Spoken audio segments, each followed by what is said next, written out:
नमस्कार साथियों, आप सभी का स्वागत है आपके अपने YouTube चैनल पढ़ाई की पोथी में।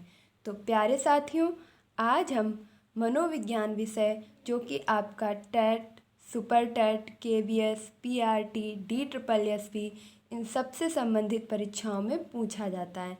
मीन्स आपकी टीचिंग से रिलेटेड किसी भी परीक्षा में मनोविज्ञान विषय से संबंधित प्रश्न पूछ लिए जाते हैं और आपके आने वाली हाल ही में प्रस्तावित सुपर टेट परीक्षा में आपके मनोविज्ञान विषय से कुल मिलाकर के 30 प्रश्न पूछे जाएंगे। तो प्यारे साथियों, इसी चीज़ को ध्यान में रखते हुए आज का मेरा वीडियो मनोविज्ञान विषय से, जिसमें हम पढ़ेंगे बुद्धि के सिद्धांत। तो आइए साथियों, बिना समय व्यर्थ किए स्टार्ट करते हैं अपना टॉपिक। तो बुद्धि शब्द का सर्वप्रथम प्रयोग किया। तो बुद्धि शब्द का सर्वप्रथम प्रयोग किसने किया था? फ्रांसिस गाल्टन ने। किसने किया था?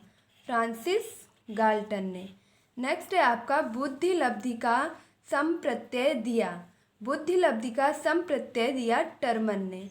देखिए, पहले मैं क्वेश्चंस पढ़ रही हूँ, उसके बाद आपको डिफाइन करके समझा दूंगी। नेक्स्ट है आपका बुद्धि लब्धि के जनक। तो बुद्धि लब्धि के जनक कौन है? बिने। बुद्धि लब्धि का जनक किसे कहा जाता है? बिने को। नेक्स्ट है आपका बुद्धि लब्धि की अवधारणा। तो बुद्धि लब्धि की अवधारणा किसने दी थी? स्टर्न ने। तो प्यारे साथियों, आइए इन चारों क्वेश्चंस में अब डिस्कशन कर लेते हैं। तो पहला प्रश्न कि बुद्धि जो शब्द है, इस बुद्धि नामक शब्द का सर्वप्रथम प्रयोग फ्रांसिस गाल्टन के द्वारा किया गया था। अब बात आती है कि बुद्धि शब्द का प्रयोग होने के बाद बुद्धि जब निकाली गई, जब बुद्धि लब्धि निकाली गई, तो वह सर्वप्रथम किसने किया? तो बुद्धि लब्धि का जनक आपका बिने को कहा जाता है। और इन्होंने कब बुद्धि लब्धि निकालने का प्रयोग किया था? 1905 में। इनका सर्वप्रथम प्रयोग हुआ था 1905 में। इसके बाद इसमें संशोधन होते रहे, जैसे कि 1911 में इसके बाद भी एक संशोधन आया। तो सर्वप्रथम इन्होंने जो बुद्धि मापनी जो बनाई थी, बुद्धि का जो मापन किया था, वह 1905 में किया था। अब बात आती है बुद्धि लब्धि की अवधारणा। तो बुद्धि लब्धि की जो अवधारणा है वह आपके स्टर्न ने दी थी। कैसे? आपने बुद्धि लब्धि का सूत्र पढ़ा होगा, MA/CA, यानी कि मानसिक आयु बटे शारीरिक आयु। तो ये MA/CA जो सूत्र है, ये आपका स्टर्न के द्वारा दिया गया था, इसलिए इन्हें बुद्धि लब्धि की अवधारणा का जनक कहते हैं। नेक्स्ट है आपका MA/CA। इसमें आपका 100 का मल्टीप्लाई, तो ये जो 100 का मल्टीप्लाई है, ये आपका टर्मन के द्वारा किया गया था।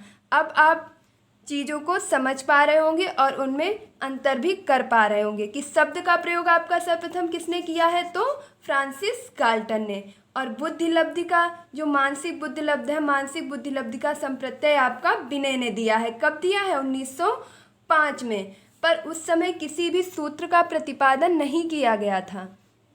तो आपका जो सूत्र का प्रतिपादन किया था वह था MA/CA किया गया था स्टर्न के द्वारा। और उसमें 100 का गुणा करके जो आपका अभी बुद्धि लब्धि मापनी का सूत्र प्रयोग में लिया जाता है, उसका आपका जो है आविष्कार आपके टर्मन ने किया था। तो MA/CA इंटू 100, इसमें 100 का मल्टीप्लाई करके टर्मन ने बुद्धि लब्धि मापनी का यह सूत्र प्रतिपादित किया है। तो उम्मीद करती हूँ कि आप इन चारों क्वेश्चंस में डिफरेंस कर पा रहे होंगे। आइए देखते हैं अपना नेक्स्ट क्वेश्चन। देखिए, ये चारों क्वेश्चंस आपकी परीक्षाओं में आ चुके हैं और आने की संभावना है। और आपके ऑप्शन में टर्मन, बिने, स्टर्न, फ्रांसिस गाल्टन सारे नाम होंगे। वहाँ पे आपको अंतर करने में थोड़ी कठिनाई अनुभव होगी, तो बेहतर होगा कि आप चीज़ों को यहीं समझ लें। और अगर किसी प्रकार का कन्फ्यूज़न रहता है तो आप कमेंट बॉक्स में पूछ सकते हैं। नेक्स्ट है आपका एक कारक सिद्धांत। तो बुद्धि का एक कारक सिद्धांत अल्फ्रेड एवं बिने ने दिया था। इसके साथ में इनके साथ ही साइमन का भी नाम आपको देखने को मिलेगा, क्योंकि अल्फ्रेड बिने ने अपने साथी साइमन के साथ मिलकर के 1905 में पहला प्रयोग किया था। तो एक कारक सिद्धांत के जनक हैं आपके अल्फ्रेड बिने। नेक्स्ट है आपका द्विकारक सिद्धांत। द्विकारक सिद्धांत के जनक हैं आपके स्पीयरमैन। द्विकारक सिद्धांत किसने दिया है? स्पीयरमैन ने। इन्होंने बुद्धि के दो कारक बताए हैं, एक पहला बताया है जी कारक और दूसरा बताया है यस कारक। जी कारक means general awareness, means general यानी कि सामान्य बुद्धि, और यस यानी कि विशिष्ट बुद्धि। तो सामान्य प्रकार की बुद्धि और विशिष्ट प्रकार की बुद्धि यानी कि बुद्धि के दो प्रकार बताए हैं स्पीयरमैन ने। और एक कारक सिद्धांत मीन्स बुद्धि को सिर्फ एक ही प्रकार का किसने बताया है?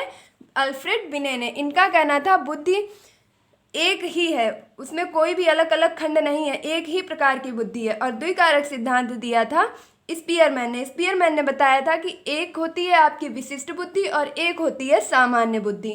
तो सामान्य बुद्धि का उपयोग हम प्रतिदिन करते रहते हैं और विशिष्ट बुद्धि का प्रयोग एक विशेष समस्या के आने पर किया जाता है। तो ये दो प्रकार की बुद्धि आपकी स्पीयरमैन ने बताई थी। नेक्स्ट है आपका समूह कारक सिद्धांत। समूह कारक सिद्धांत आपका थर्स्टन ने दिया था। थर्स्टन ने बताया था कि बुद्धि ना तो एक कारक है ना तो द्विकारक है, बल्कि कई कारकों से मिलकर बनी है। और इन्होंने लगभग बुद्धि के 6 से 7 कारक बताए थे, इसलिए इसे बुद्धि का 6 या 7 कारक सिद्धांत भी कहा जाता है। इसे भी आप ध्यान रखेंगे। नेक्स्ट है आपका तरल ठोस द्रवीकृत घनीकृत सिद्धांत। तो बुद्धि का तरल ठोस सिद्धांत या इसी का अन्य नाम है द्रवीकृत सिद्धांत या अन्य नाम है घनीकृत सिद्धांत। तो ये 3 प्रकार के जो नाम है, ये सिद्धांत एक ही व्यक्ति ने दिया है, इसका नाम अलग अलग है। ये दिया है आपके कैटल ने। तो तरल ठोस बुद्धि सिद्धांत के प्रतिपादक कौन है? कैटल। नेक्स्ट है आपका पदानुक्रमिक बुद्धि सिद्धांत। तो पदानुक्रमिक बुद्धि का सिद्धांत आपके फिलिप वर्नन ने दिया है। अगला है आपका त्रिकारक सिद्धांत। तो त्रिकारक सिद्धांत आपका स्पीयरमैन ने दिया है। अभी हमने ऊपर के वीडियो में चर्चा की थी कि स्पीयरमैन ने बुद्धि के 2 कारक बताए हैं और इसके बाद इन्होंने अपने सिद्धांत में संशोधन करते हुए बाद में यह भी स्वीकार किया कि बुद्धि के 3 कारक होते हैं, और एक होती है आपकी सामान्य, एक होती है गौण और एक होती है विशिष्ट। तो इस प्रकार से इन्होंने बुद्धि के 3 सिद्धांत भी बताए हैं। अगला है आपका त्रितत्व सिद्धांत। इसे त्रितत्व सिद्धांत या त्रितंत्र सिद्धांत भी कहा जाता है। यह सिद्धांत आपके रॉबर्ट स्टैनबर्ग के द्वारा प्रतिपादित किया गया है। नेक्स्ट है आपका बुद्धि का पॉस मॉडल। तो बुद्धि का पॉस मॉडल जेपी दास के द्वारा दिया गया है। देखिए, चीज़ों को साथ ही साथ दोहराते रहिए ताकि चीज़ें आपको तुरंत ही दिमाग में सेट हो जाएं। तो एक बार मेरे साथ बोलिए, एक कारक सिद्धांत अल्फ्रेड बिने, द्विकारक सिद्धांत स्पीयरमैन, समूह कारक सिद्धांत थर्स्टन, तरल ठोस सिद्धांत कैटल, पदानुक्रमिक सिद्धांत फिलिप वर्नन, त्रिकारक सिद्धांत स्पीयरमैन, त्रितंत्र सिद्धांत रॉबर्ट स्टैनबर्ग, बुद्धि का पॉस मॉडल जेपी दास। देखिए, पॉस दास इस तरीके से आप याद कर सकते हैं। अगला है जीएस कारक या जीएस फैक्टर सिद्धांत। ऊपर ही आपको बता दिया था कि इसी सिद्धांत को, द्विकारक सिद्धांत को जीएस कारक या जीएस फैक्टर सिद्धांत के नाम से भी जाना जाता है। अगला है आपका संरचना सिद्धांत, यानी कि बुद्धि की संरचना सिद्धांत और त्रिविमीय सिद्धांत के नाम से जो जाना जाता है। बुद्धि का यह सिद्धांत जेपी गिलफोर्ड के द्वारा दिया गया है। किसके द्वारा दिया गया है? JP Guilford. तो अगर आपसे पूछ लिया जाएगा कि बुद्धि का संरचना सिद्धांत या बुद्धि का त्रिविमीय सिद्धांत, ये जेपी गिलफोर्ड के द्वारा दिया गया है। देखिए यहाँ पर जेपी गिलफोर्ड 3 अक्षर आ रहे हैं, यानी कि त्रिविमीय सिद्धांत। अगला है आपका समूह कारक या 6/7 यानी कि 6 से 7 सिद्धांत। ये भी आपका किसके द्वारा दिया गया है? थर्स्टन का। देखिए, थर्स्टन का आप सिद्धांत एक ही बार में पढ़ चुके हैं यहाँ पर कि समूह कारक सिद्धांत थर्स्टन ने दिया है। इसे 6 या 7 संघटक सिद्धांत भी कहा जाता है। वही चीज़ आपकी दोबारा रिपीट हुई है, जिससे आप चीज़ें और अच्छे से याद कर पाएंगे। अगला है आपका क्रमिक महत्व का सिद्धांत। तो क्रमिक महत्व का सिद्धांत आपका वर्ट एवं वर्नन ने दिया है। देखिए, याद रखिएगा, क्रमिक महत्व का सिद्धांत वर्ट एवं वर्नन के द्वारा दिया गया है। अगला है आपका बहुतत्व या आणविक या असत्तात्मक बुद्धि का सिद्धांत। यह आपका थार्नडाइक के द्वारा दिया गया है। थार्नडाइक का मानना था कि बुद्धि ना तो एक कारक, ना तो द्विकारक, ना तो त्रिकारक, ना ही 6 या 7 कारक, बल्कि बहु बुद्धि यानी कि बुद्धि जो है वो बहुत सारे कारकों से मिलकर के बनी है, वह एक असंख्य कारकों से मिलकर के बनी है। ऐसे बहुबुद्धि सिद्धांत के प्रतिपादक हैं थॉर्नडाइक। तो बहु तत्व सिद्धांत जो आपका दिया है वह थॉर्नडाइक ने दिया है। देखिए यहाँ पर आप कंफ्यूजन मत रखिएगा कि अगर आपसे पूछा जाएगा कि बहुतत्व तो आप आंसर करेंगे थॉर्नडाइक, और अगर आपसे पूछा जाता है कि बहुबुद्धि तो आपका आंसर होगा गार्डनर। अंतर क्या है समझ लीजिए। थॉर्नडाइक का कहना था कि बुद्धि का निर्माण बहुत सारे तत्वों से मिलकर के हुआ है और इसे बालू का सिद्धांत या रेती का सिद्धांत भी कहा जाता है। मीन्स बालू में आप एक एक कण को अलग नहीं कर सकते।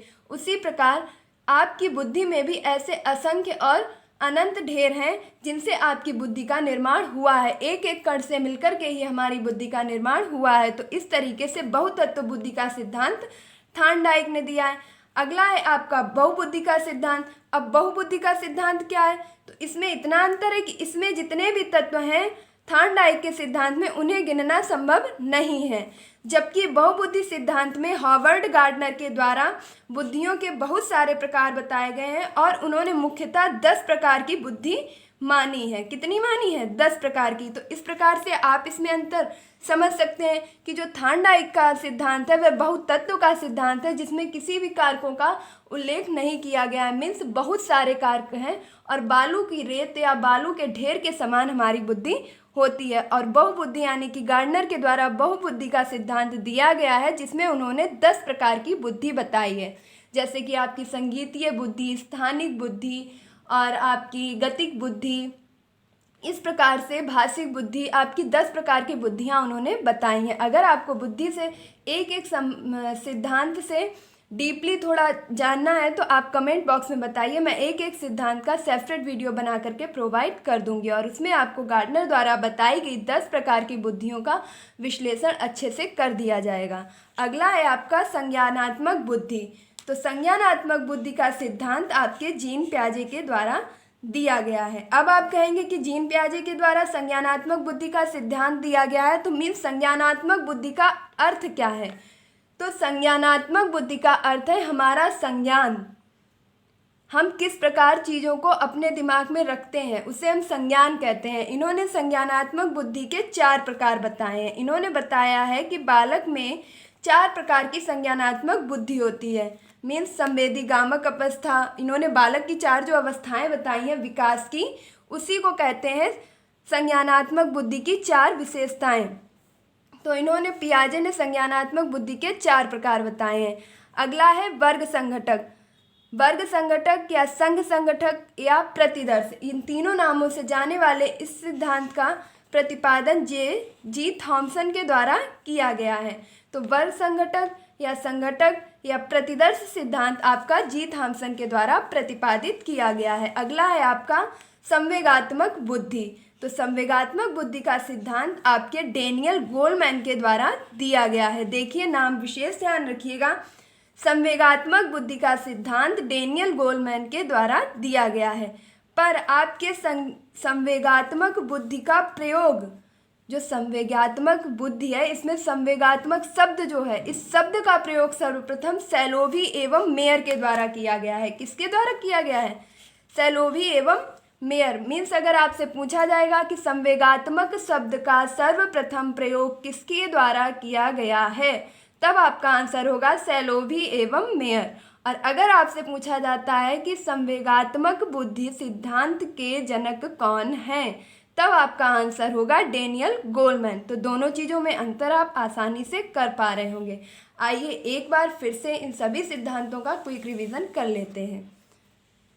देखिए, फ्रांसिस गाल्टन ने आपके बुद्धि शब्द का सर्वप्रथम प्रयोग किया था। फ्रांसिस गाल्टन ने आपके बुद्धि शब्द का सर्वप्रथम प्रयोग किया था। इनकी अभी अभी एक पुस्तक भी पूछी गई थी आपसे हाल ही में हुए टेट परीक्षा में कि इनकी एक पुस्तक है जिसका नाम है हेरिडिटी जीनियस। क्या नाम है? Heredity genius. देखिए, आप अगर बताएंगे तो हम सभी मनोवैज्ञानिकों से संबंधित महत्वपूर्ण पुस्तकों का भी वीडियो आपको प्रोवाइड करवा देंगे। हेरिडिटी जीनियस नामक पुस्तक फ्रांसिस गाल्टन के द्वारा लिखी गई है।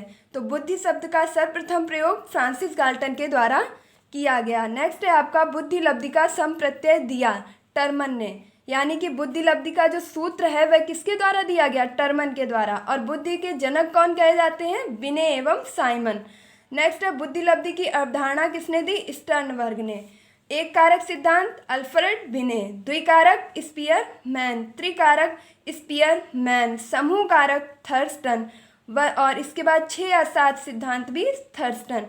तरल ठोस सिद्धांत कैटल, त्रिकारक सिद्धांत स्पीयरमैन, त्रितत्व और त्रितंत्र सिद्धांत रॉबर्ट स्टर्नबर्ग। देखिए त्रिकारक पूछा जाएगा तब आपका आंसर स्पीयरमैन होगा, जबकि त्रितत्व या त्रितंत्र पूछा जाएगा तब आपका आंसर रॉबर्ट स्टर्नबर्ग होगा।